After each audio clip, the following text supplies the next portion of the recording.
We are less than a month now removed of the November election, and now our attention shifts to some key races on the ballot next year. Tonight, we're taking a look at the first Republican challenger to our junior Senator Kirsten Gillibrand.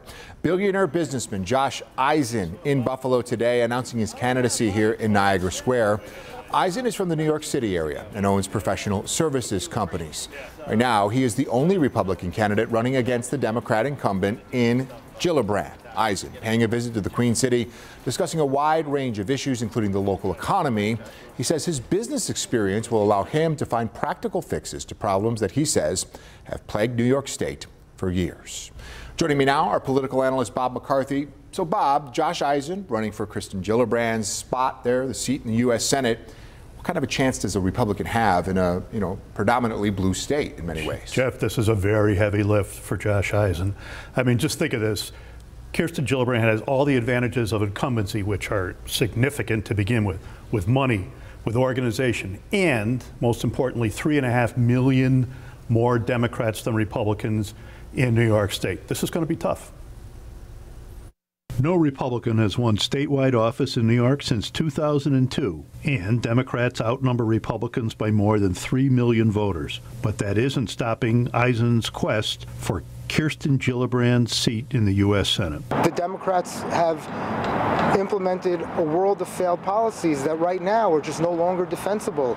You can't defend a lot of the policies that they've put in place. Eisen says he has already committed $500,000 of his own money to the campaign, with more to come. Eisen does have some reasons to be optimistic as he attempts to become the first Republican since Alphonse D'Amato in 1992 to win a Senate seat in New York. He can point to former Representative Lee Zeldin's 6-point loss to Hochul in last year's contest for governor. But while many observers say Zeldin's candidacy ultimately failed because of his support for former President Donald Trump, Eisen said Monday he has not made up his mind about the 2024 presidential contest. I'm waiting to see how it plays out, and I'm waiting to see what policies people put out.